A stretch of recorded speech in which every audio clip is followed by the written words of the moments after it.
Hello and welcome to Talking with the Experts. My name is Rose Davidson from rosedavidson.com.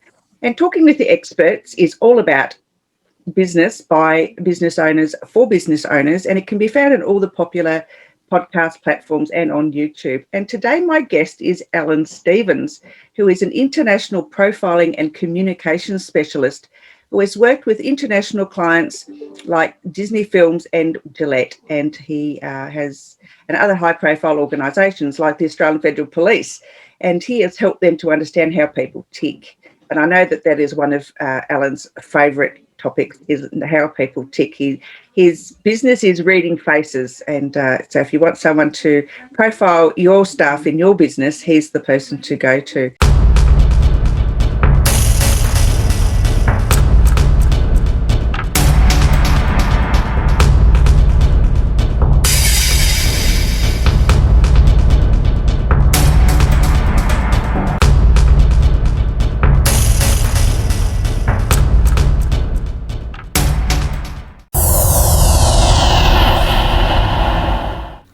Talking with the Experts.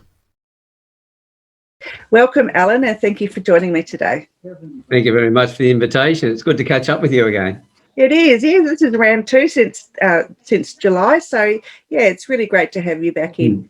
And I just wanted to mention a little bit about the Campfire Project. It's one of your pet loves. It's a Facebook group, and it's heaps of engagement, and it's a safe space for people to go and chat to others. And there's heaps of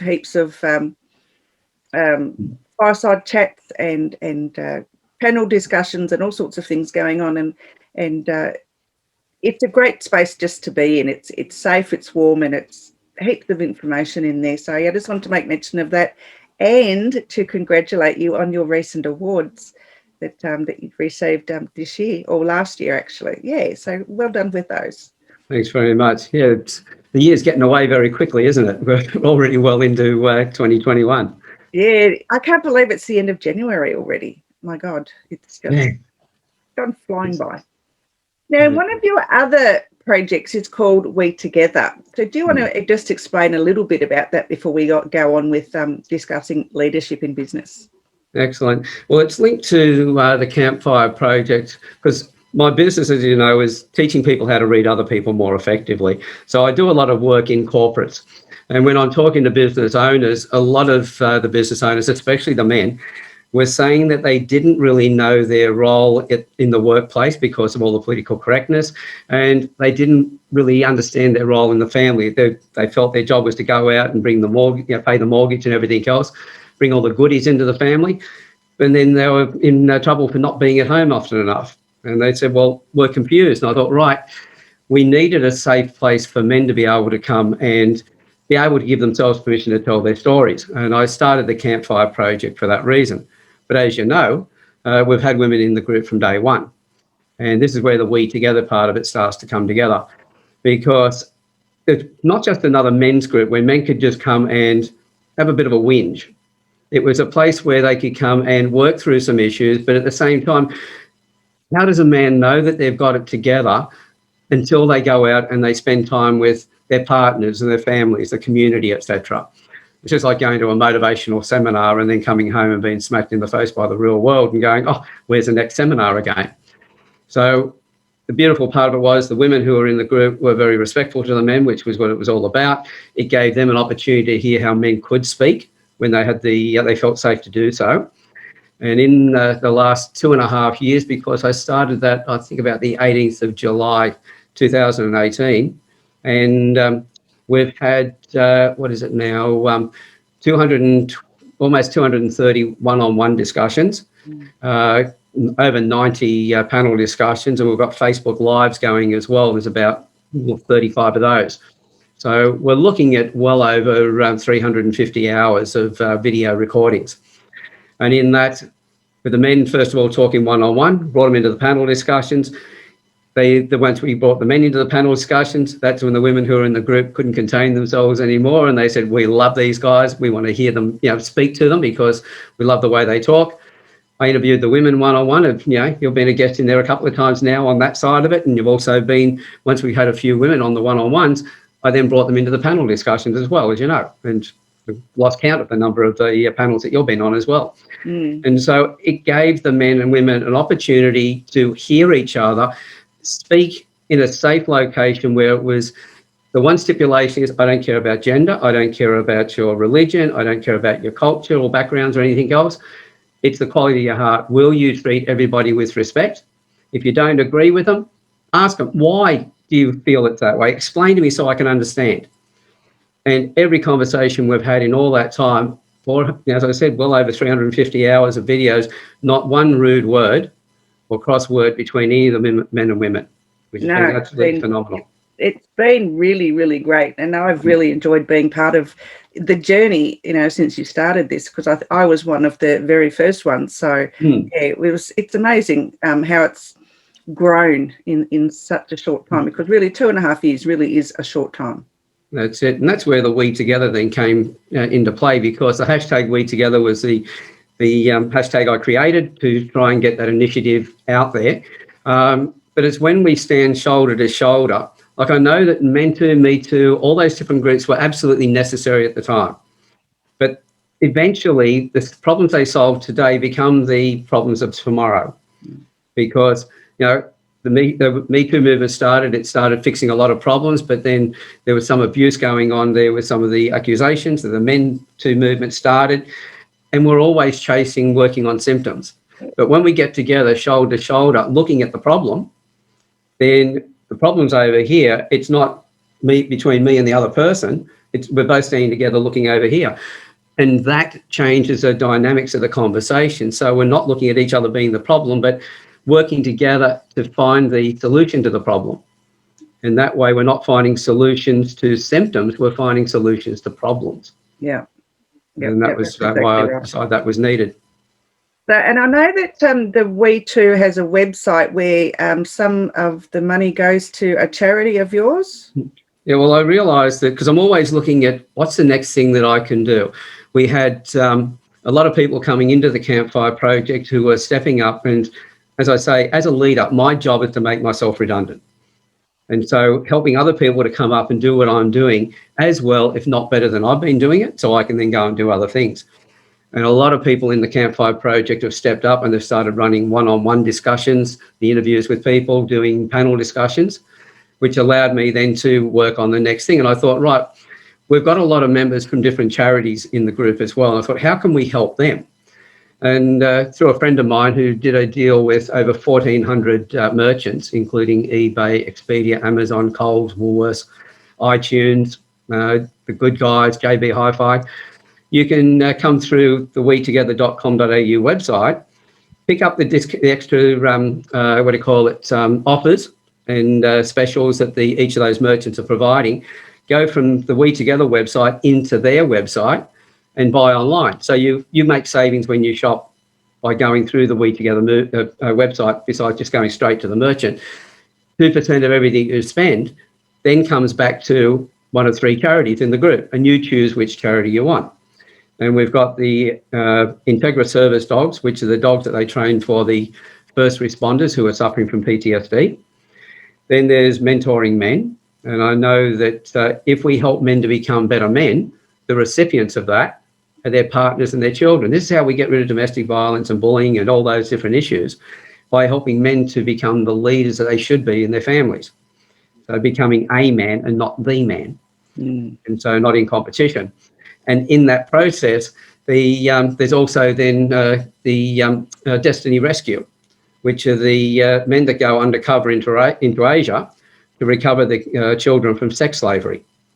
So that was one way of supporting them. At the same time, members in the group, when they go shopping at, say, Coles and Woolworths, and there's about 70-something merchants in there, if they buy an e-card, they save money on their shopping. So anything from 3% up to about 7 or 8%. So I know with Coles and Woolworths, if I go shopping there, 2 shops every year, if I spent the same amount every week, would be free, because that's the savings I've made. So it meant that people could go online and shop and get the best deals.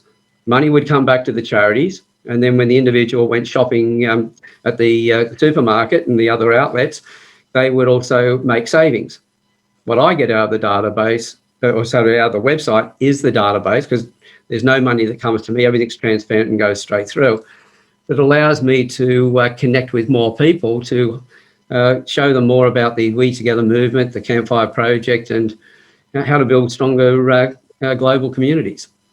And that's what it's all about. Yeah, I'll make sure that I put the link to that in all the comments and whatever after the broadcast has been put to air. So yeah, that'll be great. It's a really great movement.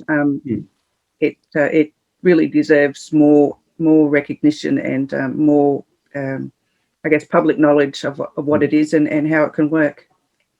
It was one of the there was a multitude of different awards I was up for this year, but it was a finalist in the My Business magazine, which is a national one, and that was for the wellness program and initiative, which was a Campfire Project. So it's starting to get recognised, but the more people can get behind it, the more good we can do.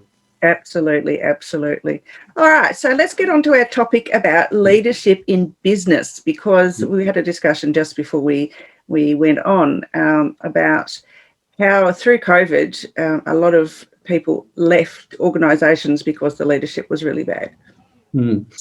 People left organisations. If we look at, I think it was 2016, the Gallup research, which is a worldwide research, or Western worldwide, looked at and realised that 48% of employees were disengaged, but another 18% were actively disengaged. In other words, the first lot just didn't want to be there. The second lot were telling everybody they didn't want to be there, rubbishing the organisation to the public. And the result then in 2018, the overall total of 66% disengaged went up to 87%. Now, people go, well, that was a pretty big rise in 2 years. I go, well, if you've got everybody whinging all the time, then it wears down the people who did like their job. All of a sudden, they're not happy anymore. We know that in an organisation where there's bullying, if somebody's being bullied, their performance drops 70%. But we also know that everybody who observes the bullying, their performance drops 40% on average. So it's the same thing. If your people are unhappy, their performance is going to drop. I know Richard Branson said it, a whole mass of other people have said it as well, and that was that take care of your employees and they'll take care of your business. It's that simple. And it really is that simple. If you look after your employees, and I liken it to a personal relationship, because for someone to feel that they're loved, they need to feel that they belong, that they contribute, that they have value, that people want them to be there and they feel loved. What's the difference to an employee feeling the same thing and therefore wanting to be in the employment? Yeah, because, I agree. As I say, any leader's job is to make themselves redundant in that process, bringing everybody up to their level. If you do that, your staff are happy. They talk about, we get all these catch cries, people saying, work on your business, not in your business. And they're talking about all these other things, but none of them seem to really understand it. They're talking about you've got to have a good business relationship. Well, bottom line is no such thing as a business relationship. Businesses do not talk to businesses. People talk to people. And so it's a personal relationship. And when people say, well, I don't really believe that's true, I go, well, ask any financial advisor. They work for a company, they have a book of clients, and when they change from one employer to another, do their clients stay with the company or do they go with them? You find that most of them go with them. It's a personal relationship. The other catch cries that people are using, people only do business with you if they know, like, and trust you. And so it is the trust thing. You don't have trust unless you build a relationship. I work on a return on relationship, not a return on investment. Because if you go for the return on relationship, people, if you present something to them, they need a service, you present it to them in the right way, they will buy from you. You didn't have to sell it. You actually work on helping them. So it's leadership again in that role. Yeah. So all these catch cries I keep hearing people use, and then I watch them in their behavior and realise they're just catch cries. They are really true statements, but most people don't live and breathe it. No, and I don't necessarily think they believe what they're saying. They've just heard the catch cry and just repeated it, and they don't really believe what they're saying. And as far as leadership is concerned, a leader is not someone who sits in their office pushing papers. To me, a leader is someone who goes on the on the shop front and actually engages with their employees. They ask them how their day is, and the leader will also share that they might have had a shitty morning, but it's not going to affect their day in any way. It's a give and take, and it's a communication thing. And I think a lot of leaders haven't learned how to communicate. I don't think that there's not a fix-all for that, and there's not a communication type course that you can just go and sit and just become a good communicator. That's it. Because, going down onto the shop front floor and talking to your staff and getting to know them and everything else, people say, oh, that's working your business. No, that's working on your business. You're working on building a relationship with those staff so that when you're not there, they're going to still want to work. They're going to come up with ideas on their own. The old description of a business person wasn't somebody who had started their own business. You were just probably the least paid employee at that time. You became a business person by employing people that would do the work that you couldn't do or didn't want to do, so that you could go on leave, walk away from the organisation. It would not only survive, but it would flourish in your absence. And the only way it flourishes is when people take responsibility for it. And if they're doing that, you don't have to be inside the business micromanaging staff. And we found that with COVID, when it hit, leadership roles had the biggest turnover in the marketplace. So many so-called leaders just weren't coping because all they were managers. They're micromanaging in a lot of cases. If the staff don't do what you want them to do, you start managing them closer. They then only do what you're looking at. So the staff do less and less while you're focusing on micromanaging them greater and greater. Yeah, I hate being micromanaged. I have been in roles where micromanagement is just a pet thing. You have no ability to think for yourself. And if you try to think for yourself, you're doing the wrong thing. And that's not what a leader should be doing to their staff. Innovation is a great concept, and staff members should be allowed to be innovative, even if it goes outside the square or the policies or whatever, as long as it's not harmful to the business. Why can't they do something or take a shortcut that's not going to be harmful and and be more and get more productive and be more and foster more productivity? Yeah. So if you've guided them the right way in that, they'll make good judgments. If they make a few bad ones along the way, but they'll make less and less bad ones and more good ones, and more that they're able to do it. But they're never going to be able to do it if you keep doing it for them. So you have to be able to start to give them some autonomy to get things done, letting them know that, hey, when you do have a question, or if it gets to this point, come and see me, and have that policy where you've got an open door that they know when they can come and see you.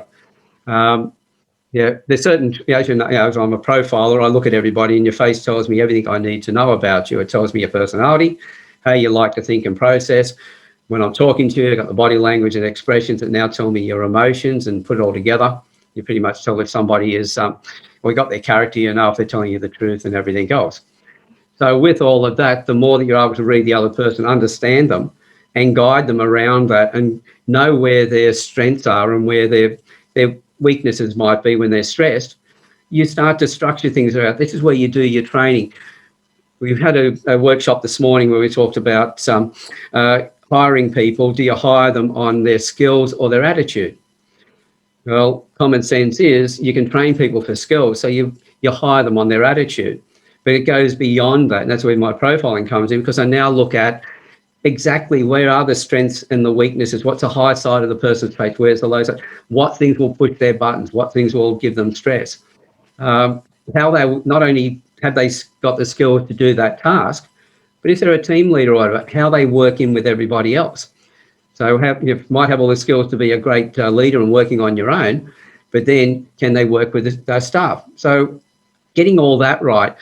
So once you get the leadership role of it right, because it's not just hiring the right people, it's also being the right leader yourself. And I always say to people, there are 3 things when it comes to reading people. I've got 7 secrets, but the first 3, know yourself, know the other person, and then talk to them in the way that, change the way you like to be spoken to match the way that they need to be spoken to and treated. So the first one is know yourself. So every leader every management role can very quickly work out whether they're a lead or not by understanding themselves, then get to know their staff and talk to them in that way, get their feedback, and I know how effective they are. Mm. I know that a lot of leaders have this, or they say they have an open door policy, but don't necessarily practice that policy. So, the door's open, but when someone goes to them with an issue or a problem or a comment or whatever, they're shut down pretty quickly because the manager leader, doesn't want to listen or take heed. So what advice would you give a staff member in that situation? Well, again, for them to also know that they're leaders, they're managers as well.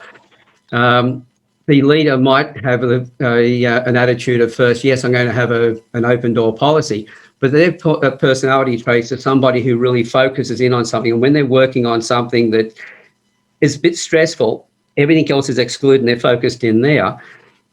We're always driven by our emotions. So if they're having a tough time at that stage, working on something right in front of them, and the staff member comes in remembering what they said when they were feeling great, like come and see me if you're having your doors open, they walk through at the wrong time. And so it's two things. One, for the staff member to be able to recognise the personality of their manager.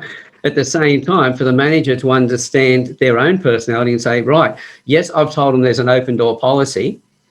And I can have a door open on an office, for instance, and say to people, they can come to the door, have a look. And if I look like I'm focused on something, come back in another 5 or 10 minutes. Or just come in and slip a piece of paper on the table saying you'd like to see me. And then I'll get to you then. Because the door is open, I'm making sure, because if I'm working on something and really focused and there's an interruption, that throws me off and that becomes aggravating. And we're all the same when it comes to that. If we're doing something we're really focused on, we get an interruption and we want to get this thing fixed, then we're going to respond in a negative way. So quite often it's just the bad timing, the misunderstanding of understanding the situation the person's sitting in at that time.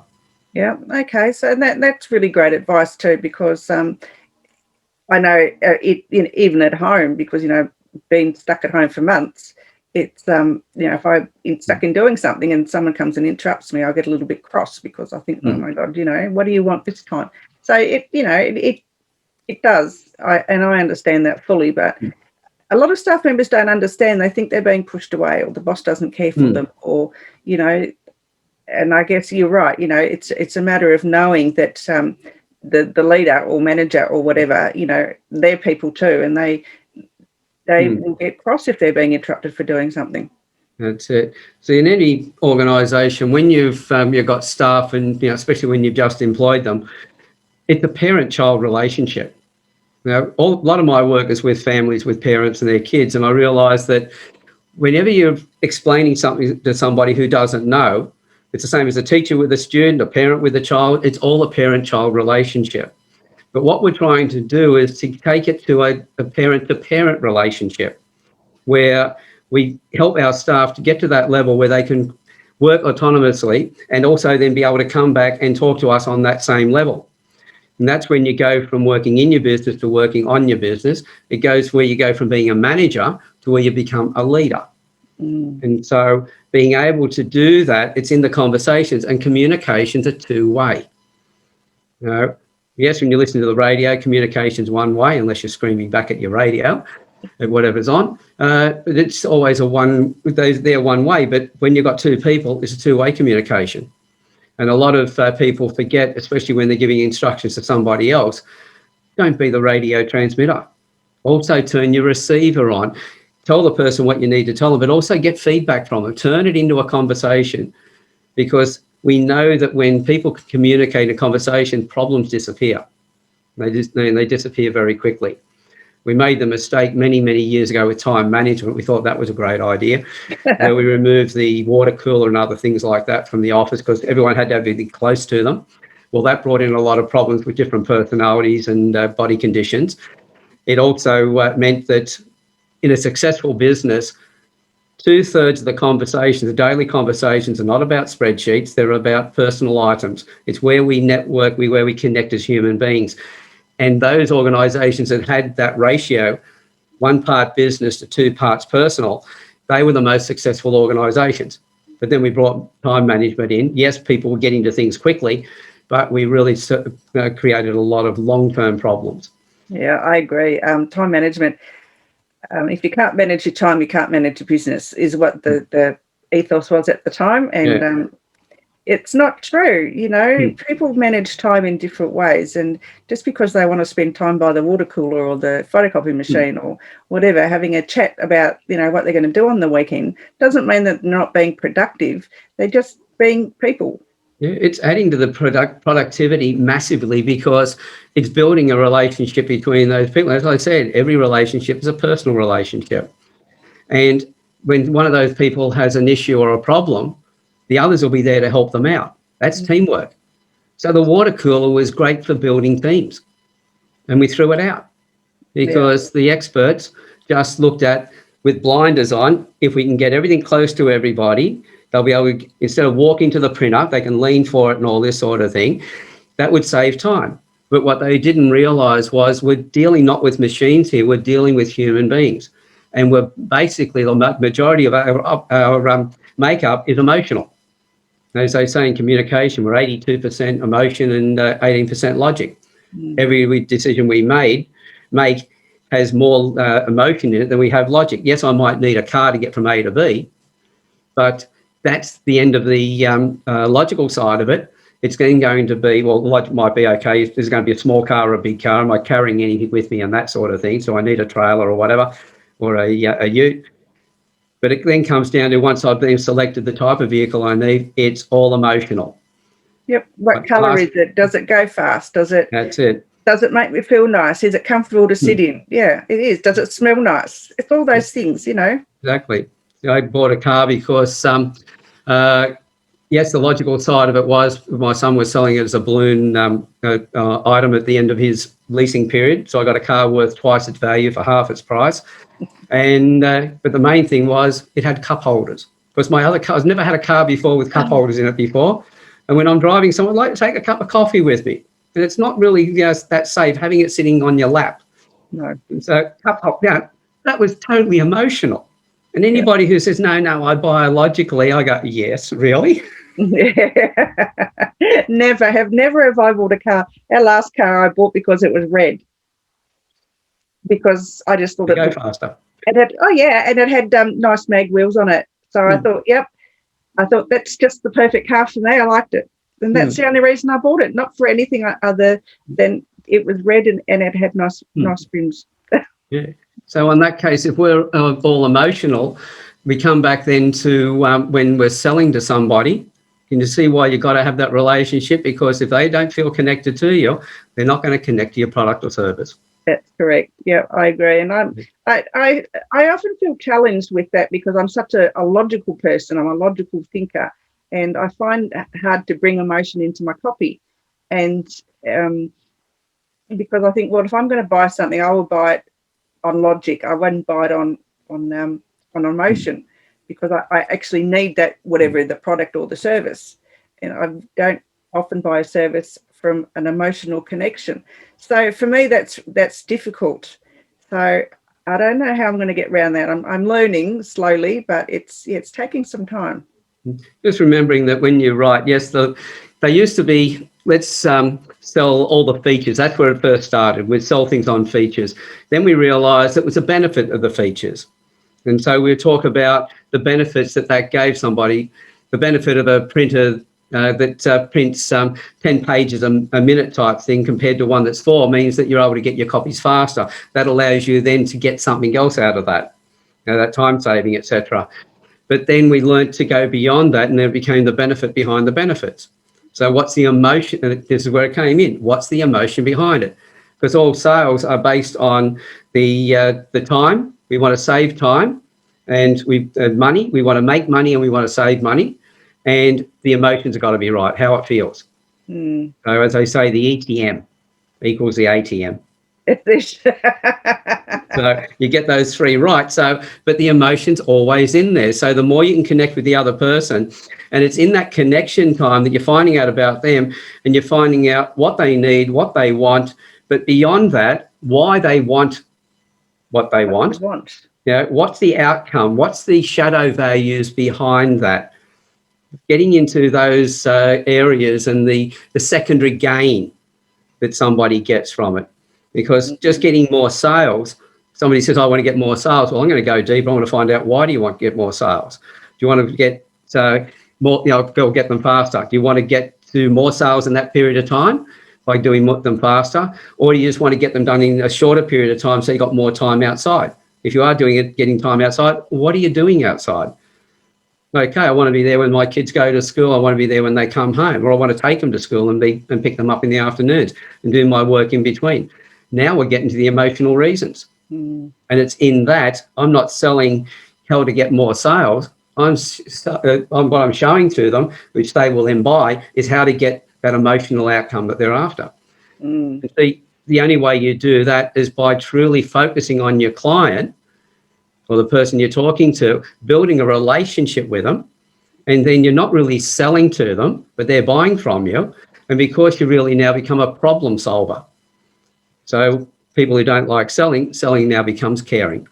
Well, and if you're a decent person who cares for people, then you have no obligation but to go and sell to them, because if you've got a great service, by what rights would you have to deny that person of getting that service? So if you've got a great service, you have to go out and share it with people. But when you focus on the relationship, it's just so much easier in building that connection, much better situation with that person, and you end up with clients. I've got clients that are still doing testimonial videos for me now, 10, 12 years after I worked with them originally. Oh, wow. I haven't done any work with them since. And so that's because of the relationship, and I focused on their needs. So I became a caring person when I started selling using that approach. Well, Alan, I could speak to you absolutely all day. You've got great insights, and that's why you do what you do. Anyway, where can people find you to get some face reading done and some profiling and for their business and maybe for themselves? Okay, to my website, which is just my name, alanstevens.com.au, which is alanstevens.com.au. They can also, if they put the / after that and put in the word, or the number 7 and the word secrets, all as one, they can download a free copy of the 7 Secrets to Reading People. And I've got a copy of that. I think it's a terrific document. They can go out and test it and, prove it for themselves, and come back to me if they want to know more.